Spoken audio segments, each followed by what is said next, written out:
Good afternoon again. Sorry for the delays around tea, but I hope you all got some, and that we're now gonna spend the next hour, I think, to wrap up. We're going to start from the questions from the juries. Now the jury is gonna be given an opportunity to ask for questions based on what they've heard from the testimonies. Questions of clarity or questions to go deeper on some of the issues. The witnesses that have been called for this case will be providing those responses, as well as if there is more technical questions, we will ask the expert team to come in. Afterwards, we will open for a short session where from the floor you can also give input. Unfortunately, we are running a little bit late with time, so do use that interventions from the floor, but also tomorrow morning, we can, before we start with the next case, that's also another opportunity where you can give additional inputs. So, thanks. We go now to the jury, and I don't know, okay, Milan.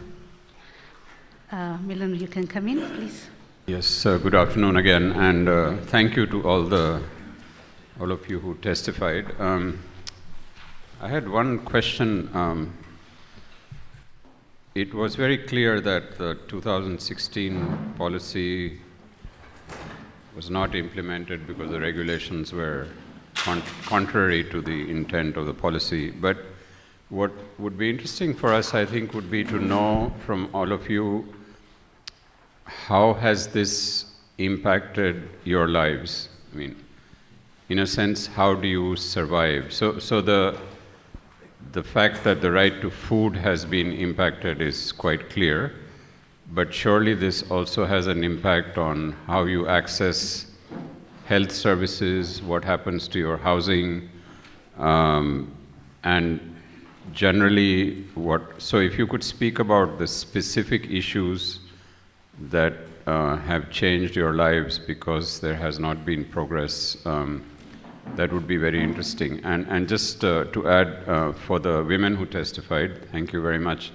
It would be also good to know how your lives as women, I think one of the testimonies we heard was about that, but also from the others, how that has changed because of the negative impacts, the additional burden that you have to bear. So, because if you speak about that, and thank you for doing that, it's easier for us to draw out the human rights implications of, and then maybe we can make some recommendations. Thank you.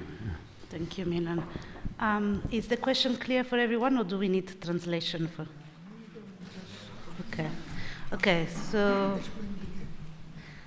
okay, explain it again. So the question is, all these issues, that you have now raised in your testimonies, in your everyday, what is the impact? Meaning, how are you surviving? How are you managing to now and prior? I think that's, your everyday. What has been the implications of this policy not being implemented? You can start, Randa. Come here so that you can be seen in the live stream, and then it's Ngisa. I just want to stress upon one of the huge implications is the division that it's actually causing among fishers, because a lot of the fishers, real fishers, are out, and then non-fishers are in, and then it's causing such division within the communities. It's unfair. That's my stress point. The rest of the people can, that's the division it causes.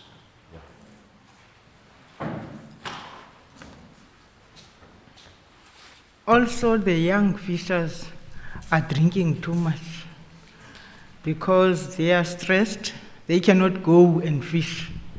They are restricted. They can't go and fish as usual. They spend their time on drinking. They stay in the shippings because while they go to the sea, the DFF officials catch them. That is Yeah. I think the big impact here is about the unemployment. That's what is facing our country, is the high rate of unemployment. So if they stop us in fishing, so we are unable to have livelihoods. So because some of the areas we have here, there's no jobs. So we as fishers, we are depending on the sea. We're fishing so that we put food on the table.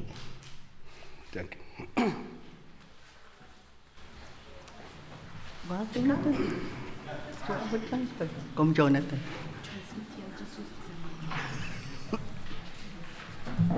Ja. Die probleem wat ons nou het in die gemeenskap met die swak implementering van die policy. Die implementering van die policy is so teen die vrou gedraai. Die goed wat in die mandjie is nie viable vir die vrou nie. Die vrou kan op die rotse gegaan het en die rotsgewerwels en goed gepluk het nie, om ook 'n huishouding te bekom. Nou, die vrou het geen inkomste nie. Daar's vrouens, jong vrouens wat met die 350 lewe wat hulle van government kry. Omdat die policy het geen viable species vir die vrou nie. So die 350 is nie net, jy het nie net kos nodig, jy het baie ander goed nodig wat jy moet betaal. Jy moet jou krag, jou water, alles te moet betaal. Jy kan dit nie uit 350 betaal. Dan is daar mense wat net die vrouens wat net sorry Jonathan. Okay, firstly, the problems that they've been facing since the implementation of the policy is, for her as a woman, is the fact that the basket is not viable or sustainable for women. The species that they can harvest, it's not for commercial, so they can only harvest for own consumption. So they're not really making money or any income from it, and they don't have any other income besides the species that they can harvest from the rocks and so forth. Then most of the women in our community are relying on a government grant that is less than like $20 maybe per month. Yeah. So that is how they are surviving, and they can't really survive on that 350 rand, because they have to buy electricity, they have to buy other stuff, and that 350 rand is not enough for them to survive on. Thank you.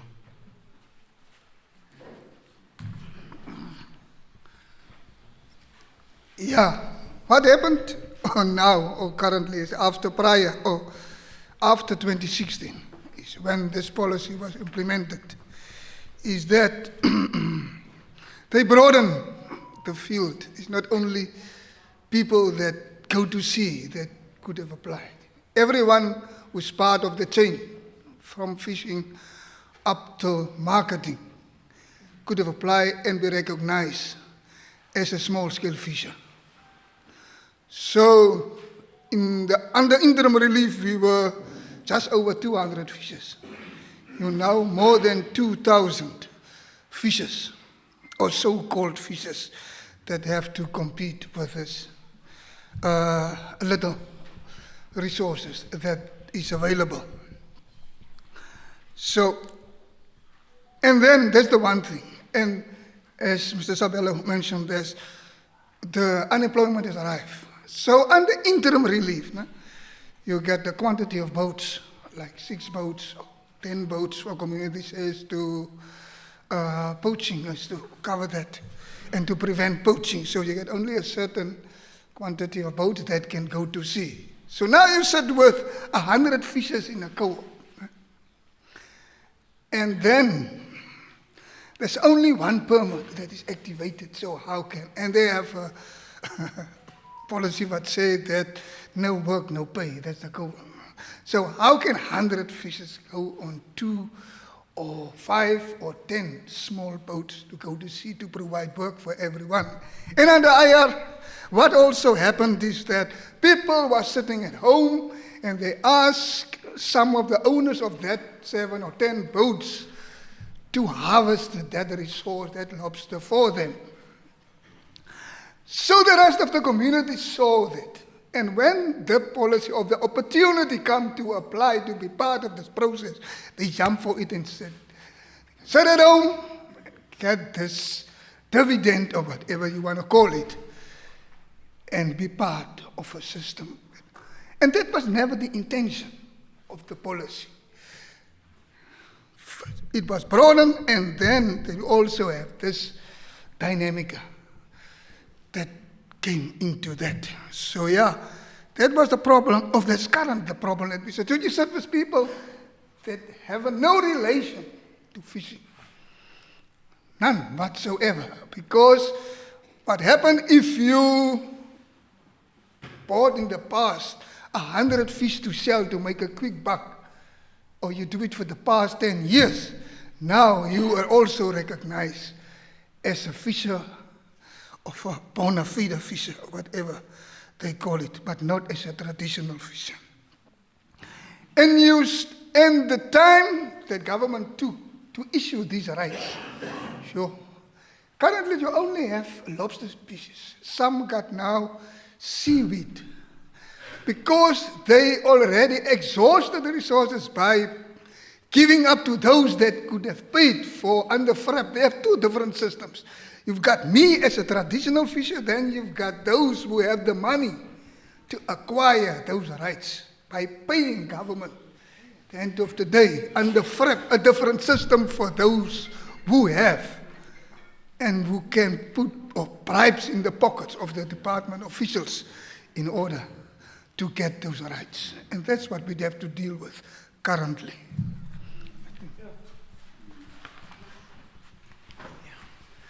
Well, thanks very much for that question. The nice answer is that it is bittersweet. You've got something on the one hand, and on the other hand, you've got nothing. So you actually sit in the middle, we're going nowhere. And also the conflict in the communities because of, look, the community can see what's going on with the fishes, and they can see the conflict which is created by the department. And that boils over from us to them, and that creates confusion. So much so that our kids see that, why must I go to sea? The people are fighting every day over nothing. Thank you.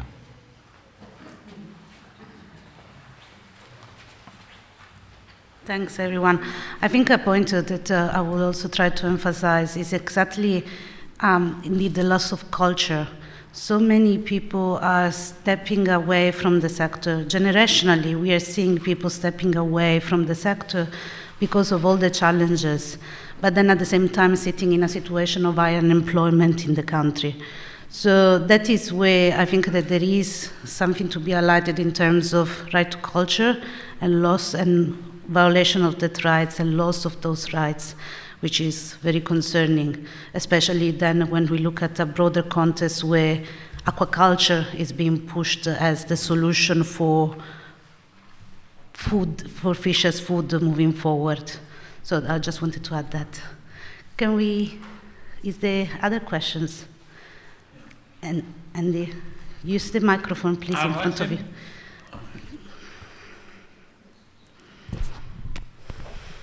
It's on. I'd like to elaborate a little bit on the corrupt practices of non-fishers getting, because from what I understand, that a lot of the fishers, when applying for fishing rights, go to the money lenders. And those money lenders are the backdoor people that has the fishing rights. Could they elaborate a little bit on that and put me into? The other thing, what is the situation between the boat owner and the worker not everybody can have a boat, so do they still work on their old system of the skipper getting a larger share of the catch? Now the other thing is that the price of the fish coming through now is elaborated, was a cheap protein for the people in the community, but that does not work anymore. It's an expensive item, and it's gone even more than meat. Can they elaborate on that? And then the situation of a worker who's on the fish, not making money, does casual work. Do they regard him also as a fisher if he wants to come back? Okay, to recap, some of the questions are, I think, more sort of Northern Cape and Western Cape based, especially on the boats. So how does it work between skippers and workers on the boats? Is still the same as before, or has changed now with the policy implementation? But then also question of corruption, if you could speak to those. And lastly, and I think you mentioned the issue of casual workers, and how are casual workers in the fishing, small-scale fish, I mean, are they being recognized as part of the small-scale fishery sector? But Zingisa, you wanted to go first?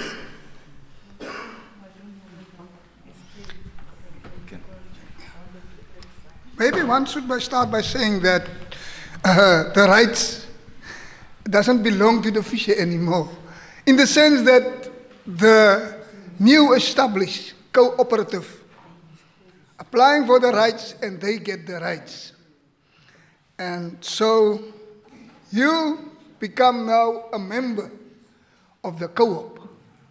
So, and like every co-op, everyone, whether you were a skipper, whether you were worker, whether you were just a normal fisher, both are supposed to be equal share. Or whether you're a board member, it doesn't matter. So the right belong to the co-op. So, and you must work for the co-op in order to get a remuneration, or to get a pay at the end of the day. That's the current system, and that is how it's rolled out. But again, permits, there's only one permit currently, or last year. We were established November last year, so you got only one season, and there's only one permit, a lobster permit, that was activated.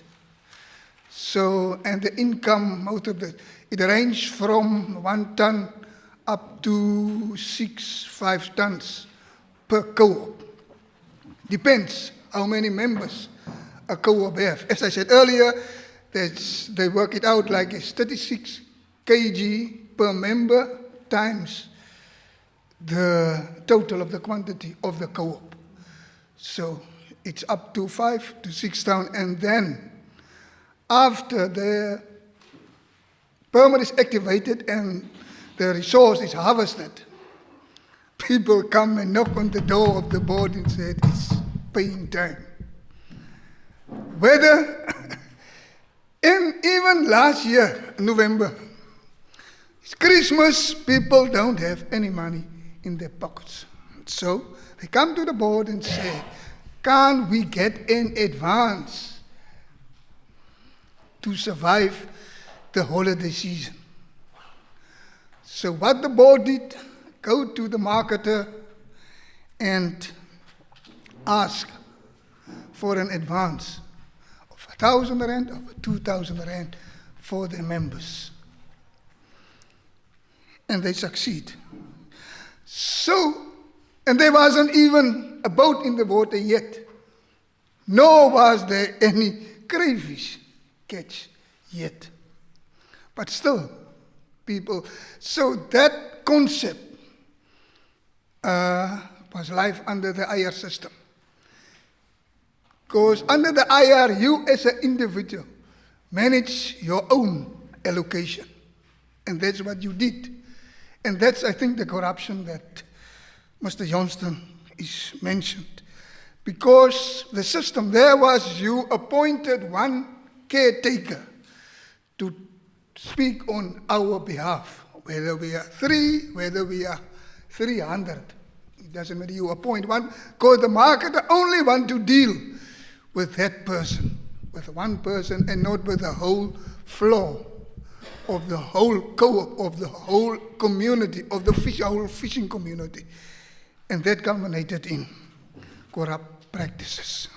But currently, everyone is supposed to be equal under the co-op, but the problem is there's too little permits that has been activated. You currently have, most of the co-ops, it's 2 or 3 permits, or those that, not the Western Cape, but I'm speaking about the co-ops that of the Eastern Cape and the Northern Cape in KwaZulu-Natal.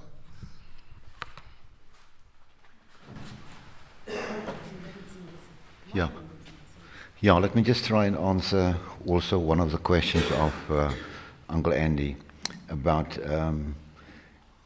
fishermen, or loan sharks, as we call them, come in and put a lot of money down. And I can talk of personal experience that happened in my town. The community know when the permit is coming out. So the loan sharks know as well. And they will always feed the fishers with money. But the moral of the story here is that the fishers stay in debt all the time.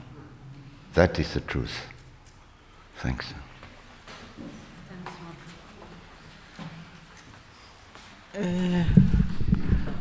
About the service provider or the corruption which is happening within or with the fishers is happening between the fishers and DFFE. The DFFE officials positioned themselves to be service providers, and they did not consult us as fishers to find out how do we like our constitution to be drafted. They drafted the constitution, and also they chose the service providers who are going to buy our catch. They decided for us. They said they are going to bring maybe 3 different service providers, but they only sent one service provider, which they have already decided with it without our knowledge or our consultation. So they brought those people. We think maybe they have bribed the DFFE officials because they just said, this is the service provider you are going to work with. And also this introduction of new laws, like they said we have fishing rights. But when we were given the fishing rights, when Barbara Creasy came and tell us in 2020 that I'm here to give you the fishing rights. You can go on Monday. You can go and fish on Monday. on Monday. When you get to the sea, somebody else wants the permit to do that. And also the boat permit is very expensive for the fishers. So the fishers have to go and get somebody who has got the permit, who can buy from them, who can give them the boat, who can use his boat. This ends up the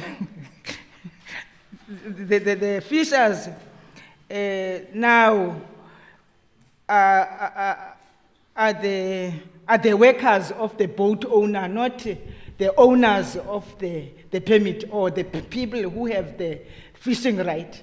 They end up being the workers of the boat owners. This is what is happening. So there is nothing which is being done by the department to solve this permit problem. They are telling us about different permits, that you don't have this permit. You can't go. if there are those who are using line fish, there are those who are supposed to get into the deep sea to go and fish, but they need different permits for that. Not only the one permit. So it's like that. Thanks. And in that, I just want to emphasize what Zingisa was saying, because this is also resulting in many of the 200 cooperatives that were formed as a result of the policy in being completely dormant, meaning that they are not even applying for certain kind of permits because they just don't have access to both the boats that they will need to use those permits, but also the bureaucracy is so overwhelming that it cannot be managed, and many are basically giving up on their permits and their rights as it stands now. Gianni. I am not an expert in fishing community, but based on my experience, one of the points which struck me in the presentations and also in the part of indictment, that you are using, and I think it's a central place, the term of community, the fishing community. That is something which is very important because it expresses something which says that the area of the fishing communities are different from all other classes or group of people who are repressed by the government or something like that. So I think that will be important, and I don't know whether you could do that tonight or that would be the topic of all the meeting, but what would be the key right which should be recognized to the fishing community? Because many of the points say that you are requesting a bottom-up capacity of decision, and that when you are asking that to the government is to declare that it should be possible in a state to have a completely different position with respect to top-down decision, because that is the general rule which is applied to farmers, mining community. So I think that will be important for the testimonies in order not to remain in the general analysis, to put into evidence what is the core of the request in terms of autonomy, because otherwise the failures which are denounced for the part of the states are normal failures, because the government does not recognize normally bottom-up decision, because you could declare that you need some equality, but you could say, okay, let's imagine that we could provide you some support, but I understand that the fishing community, which is declared, which is a community despite the dispersion and the differences which exist among the various communities. So I think that would be an important point, because it's a way of interpreting the rights and the violation of rights in different situations. So I don't know whether that could be discussed now or later, but I think that should be very important, because some of the testimonies were in that direction, but I wonder whether that should be really a common denominator which could unify all the violations, because if you do not recognize the right to a bottom-up approach to democracy, then all the consequences are normal, because democracy is a top-down today in so-called democracies, and I think that should be important. Thanks, Gianni. So I think to really summarize the question, really, and maybe we can just have an input on this now, is I think, if you had to put it in terms of rights, what are the rights that you're seeing violated in terms of your rights? But also, what are your demands to govern, what are your demands in terms of what would you see like to see happen in the sector for the fishers as people. That's why we're talking about fishers people, fishing communities. And in this, in order to also provide some context, I should have said before that we have invited the Department of Fisheries as key actor in the sector to come and respond, and they have declined to be here today. So I just think that that's also important for the jury and everyone here to be aware of. So yes, I don't know if anyone wants to come in on this one. Zingi? We see that the customary right is not respected.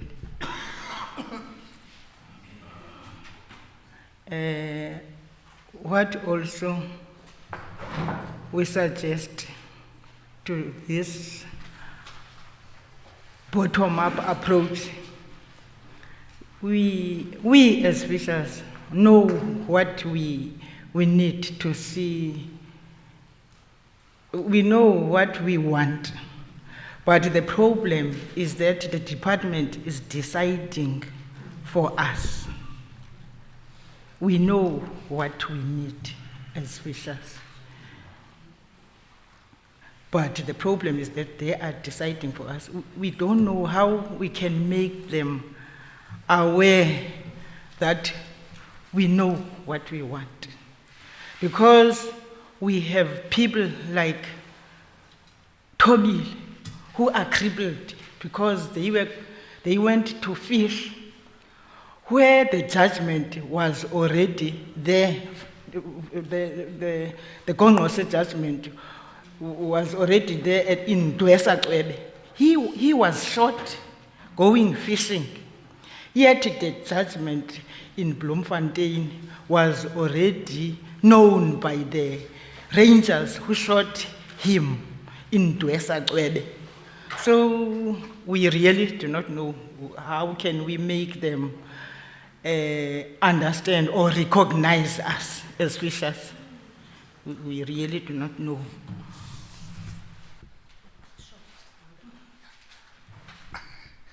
The Constitution of South Africa states that if we as fishers have a right to earn a living. And if you are a fisher, then I think you have the right to fish.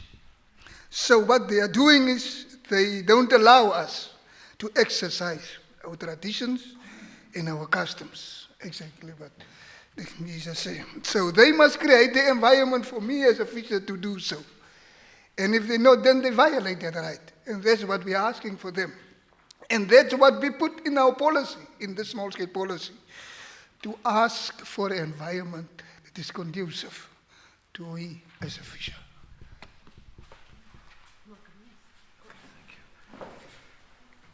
Let me try also and answer this in my way, the way I see it. Democratically, it is bottom down, and the fishers want, top down, the fishers want, bottom up. So the question here is, how are we going to find the balance? And that is what I think we should discuss when there's time. It is the balance.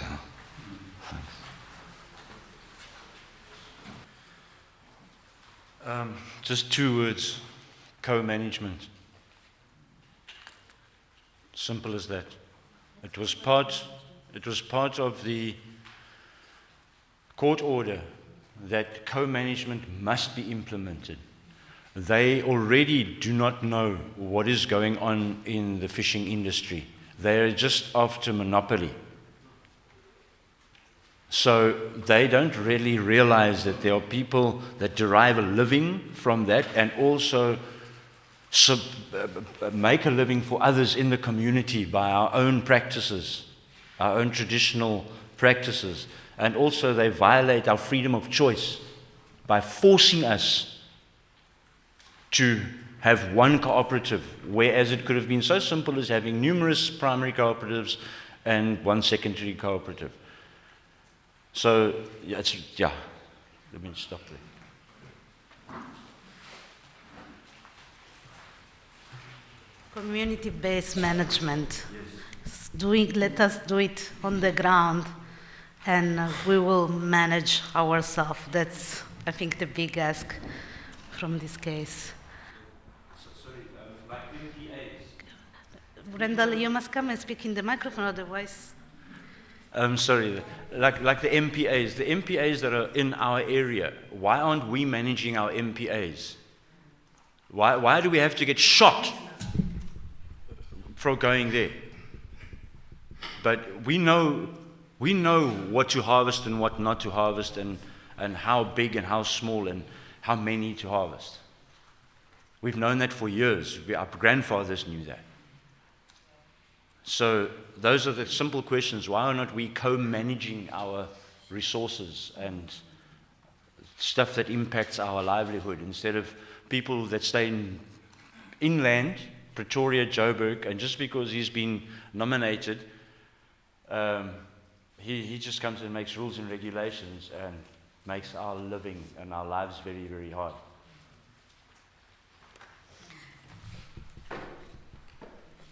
Thing is, just the way maybe I understand it, if there can be this co-management committee, there can be the municipality, the DFFE officials, the public works officials, who can make this co-management committee.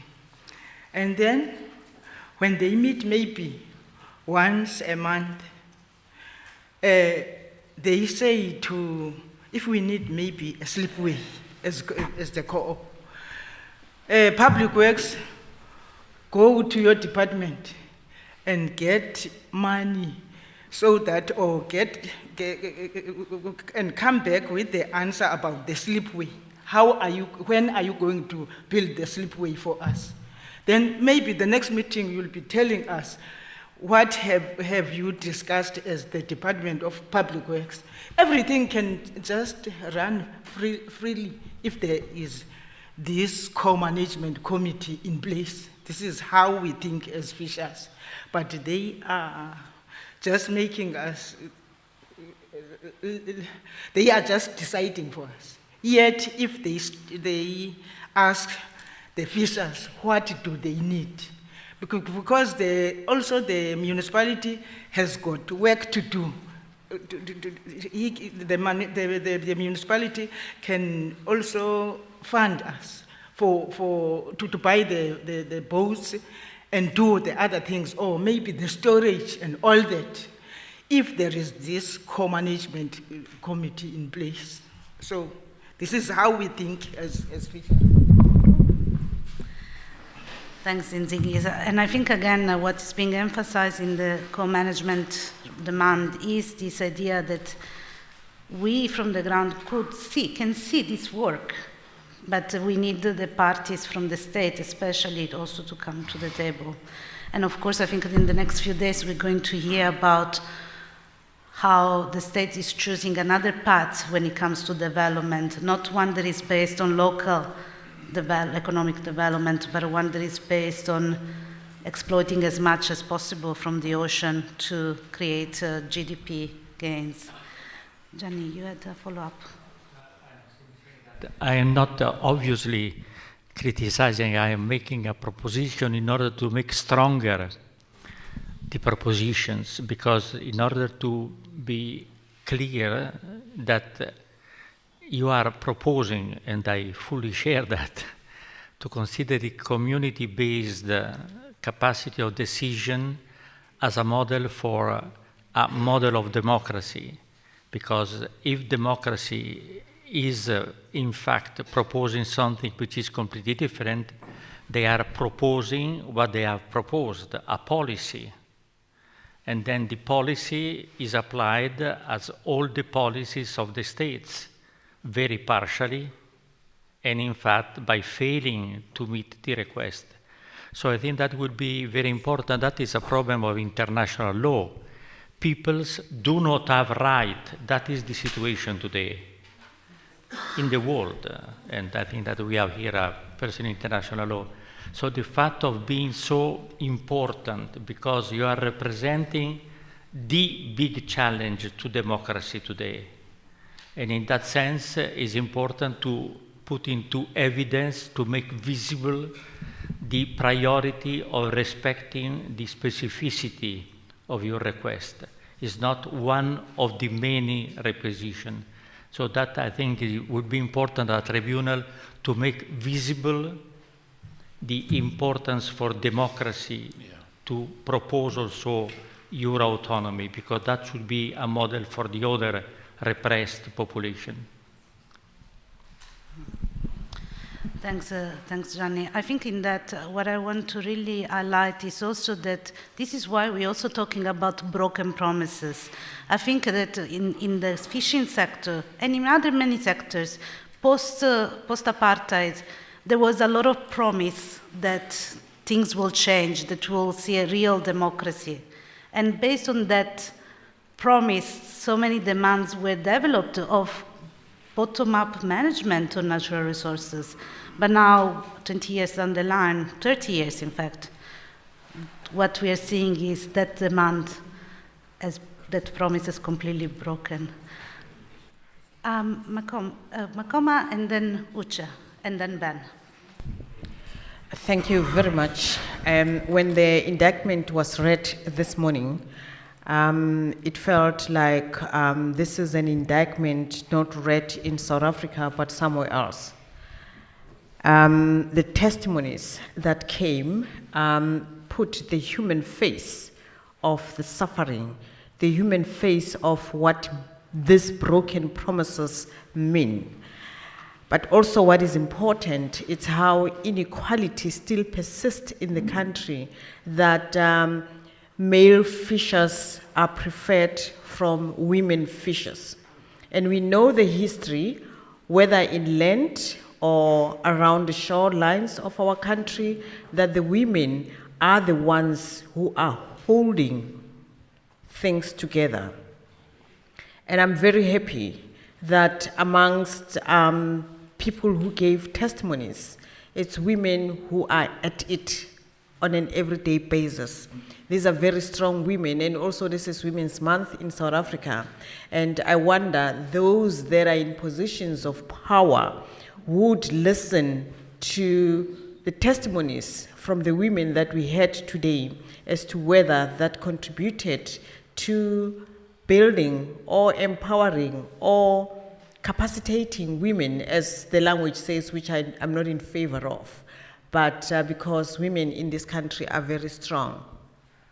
I think this is an open-ended question, particularly that one of the comments from those who gave testimonies said they're making our lives hell, or hell is what we're living under.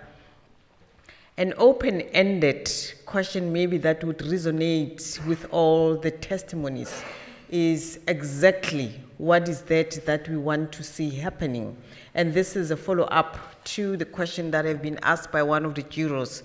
I think whether we give testimonies, we have indictments, but we must keep it to say what is that we want to see happening.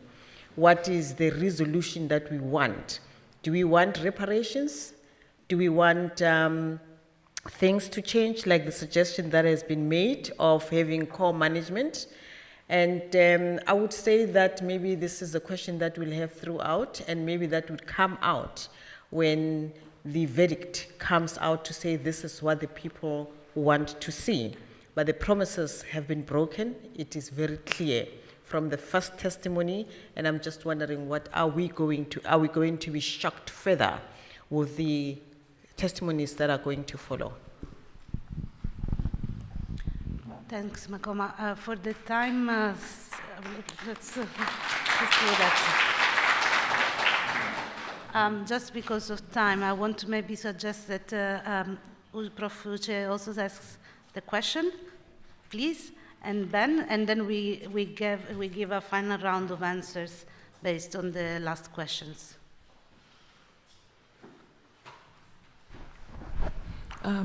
So thank you so much.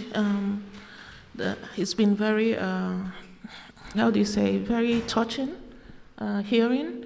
One of the evidence was that fishing is in our blood, and I can definitely see that it's when it's in your blood, it's in your culture, it's in your community, and when it's in your blood, it means that there's also that need to transfer the skills to the next generation. I guess my question is both looking back and going forward. One of the things in UNDROP talks about environmental and social impact assessment. And my question was there ever any environmental or social impact assessment of the policy or the implementation, and has there been any push to have such impact assessment? Because I think it ties into one of the questions that one of the jury members asked about impact.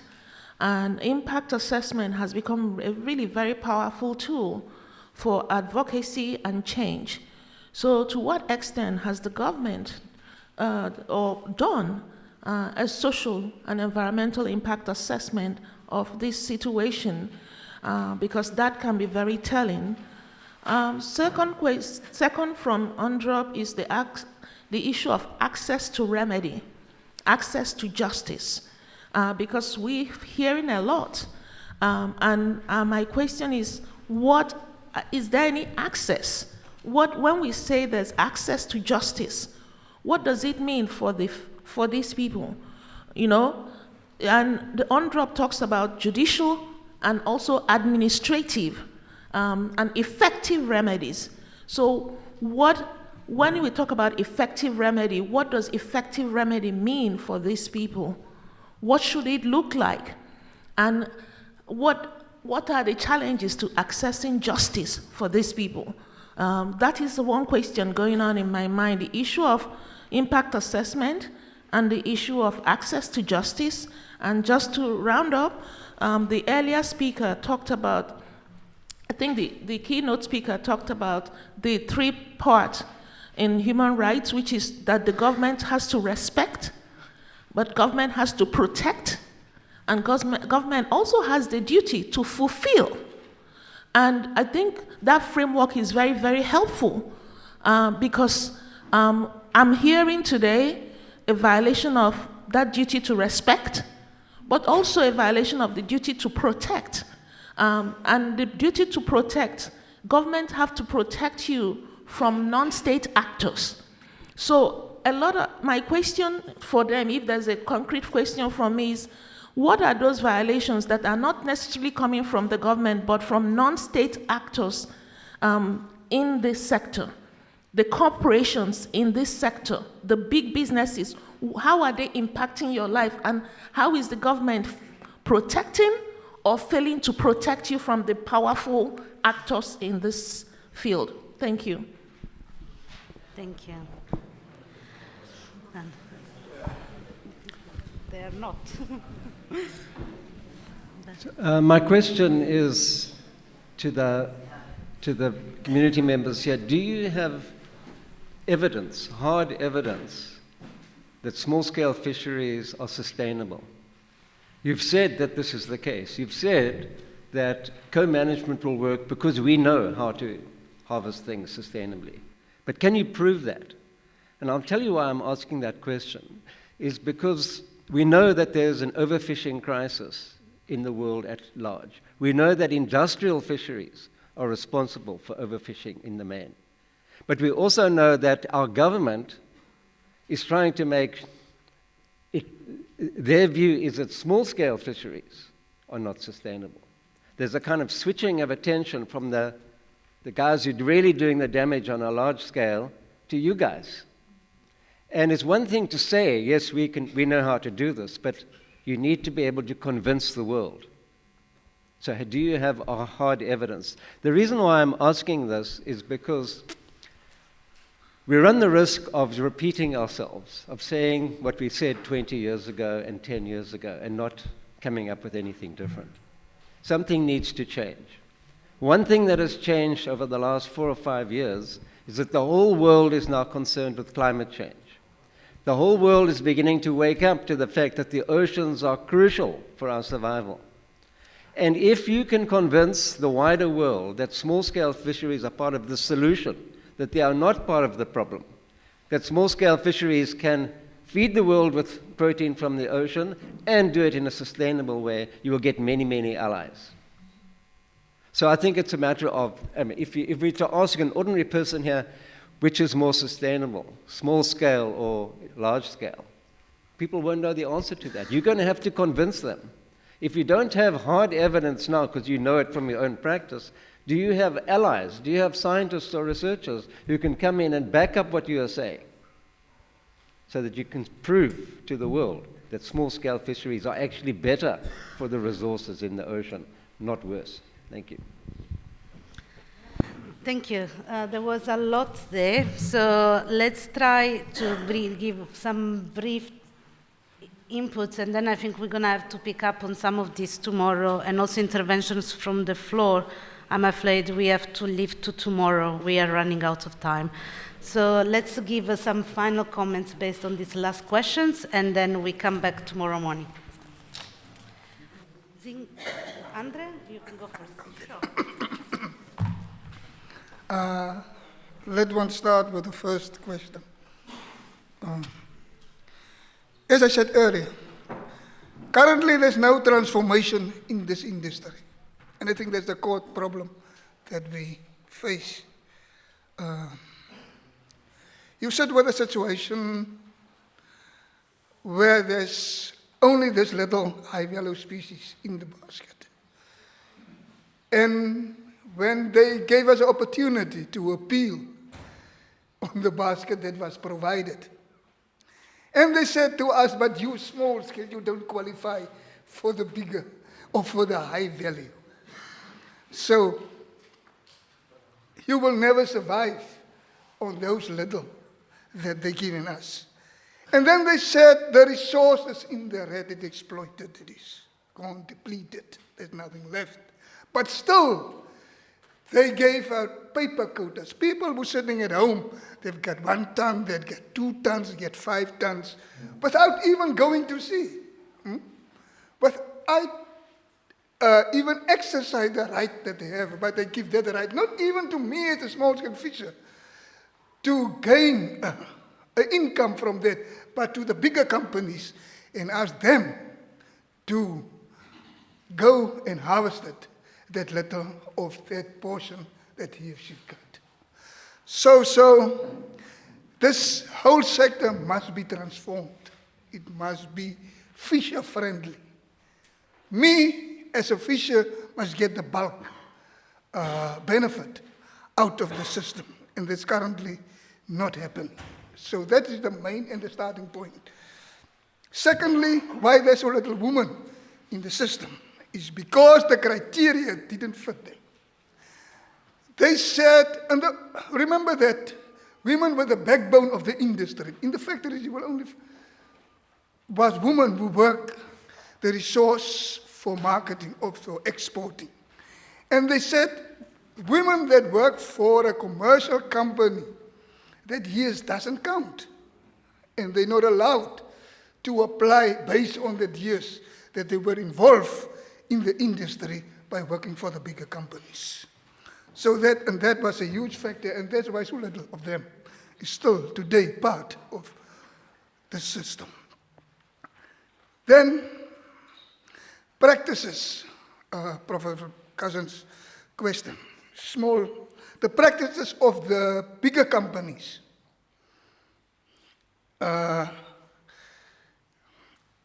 create climate change or contribute with the problem that we sit currently with climate change. And not me, the small-scale fishers, because the practices that I exercise is I have a little engine, I have oars, I have ring nets, and this is my gear to harvest lobster. Then I have a line, 1 line or 2 lines that I throw in with my hand to harvest lionfish, while they are using this whole big boats and big engines with thousands of lines, a long line of how many lines, Sylvester? 3,000 hooks in a pot. So you can imagine the damage that they did or do to the environment. And that's the problem that we're sitting with. Because overfishing and poaching is not coming from these little co-ops or the small-scale fishers, but this is the culprits, is the big commercial companies. And then there's currently no assessment done because this policy was first implemented in 2016 and the government never looked back.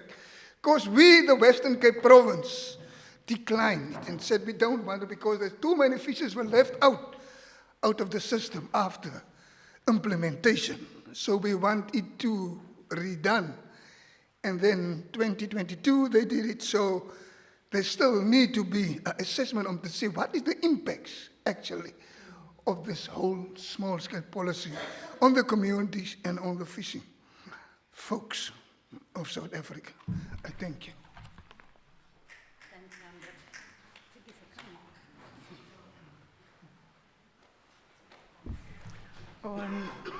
On impact assessment, I can say we as fishers have taken Shell to court to fight for the drilling,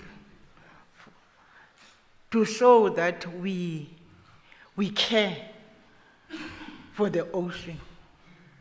We don't want the drilling to happen. Yet the Department of Minerals and Energy is allowing Shell to do that. We know how the ocean is important as fishers.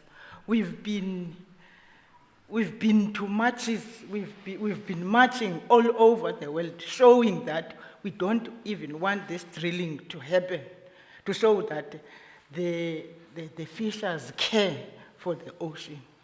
We care for our natural resources, which are at sea. There are trawlers where I come from, in the Eastern Cape at Msikaba. There are trawlers who are staying there. It's 3 months now. We've been reporting to DFFE department that there are these trawlers. They drive further during daytime, but they leave the nets. When they come back at night, they take all the fish. Yet we, as indigenous people, are denied access to go and fish. We see the nets. One time, one of our fishers teared the nets which were left during daytime. They saw the nets which were left there. But we reported to SAMSA, we reported to DFFE. They said, no, they gave us some numbers, and they also promised that they are going to tell this department. They say they don't see, they can't detect them. They can't see even now what is happening. There are no lights now. They just put some small lights now, just because we are reporting them. So to us, it seems as if they are working together with these officials, because those people are not moving there. Even if you can go to my place at Msikaba, the trawlers are staying there. Yet we, as the local people, are denied access to our beaches or to harvest what we want. And we are we cannot do what they are doing, because they are taking everything, even the smaller fish with their nets. They take everything. And what are we going to have as fishers? Or if they give us, they are just keeping us. We seem as if we are in a, I don't know how can I. We are tied in in a whip or in a rope, just to stand there and watch them harvesting our resources. But we are going to just fold our arms watching them, what they are doing. Even if you can go with me now and go to my village, you can see what I'm telling you about.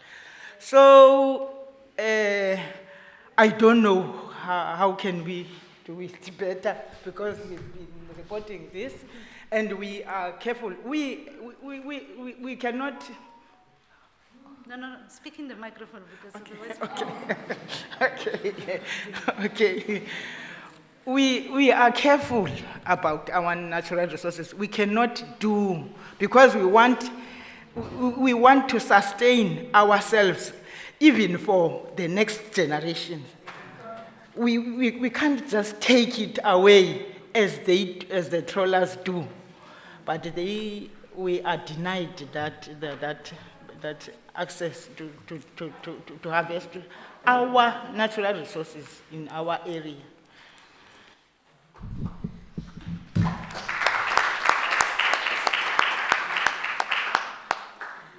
Thanks. I'm sure that the many others that are sitting in the room will have much more to say. So I want to suggest that tomorrow morning we use the reflections time to actually hear also from the rest of the room on this specific case. And the questions, you have heard the questions, so you can speak to those same questions. I do want to emphasize the department doesn't even have statistics of how many men and women are part of the sector at the moment. So we are so far away from having actual economic and socioeconomic and environmental impact assessments. And yes, also the remedies, they have been really highlighted in the charge sheets. And yes, comrades, I think that we had a lot of food for thought given to us today. I think that what we hope that the jury can also help to think about is, indeed, how can we think about new strategies moving forward? That's part of what we think the task in front of us is. And then we will bring that into the conference that we are having in October, so that we can help shape a vision and campaigns for the future as fishers organizations. But for now, I want to say thank you, everyone. Thank you to the jury. Thank you to the witnesses. We close day one of the tribunal, and we start again tomorrow morning at 9:30. Thanks.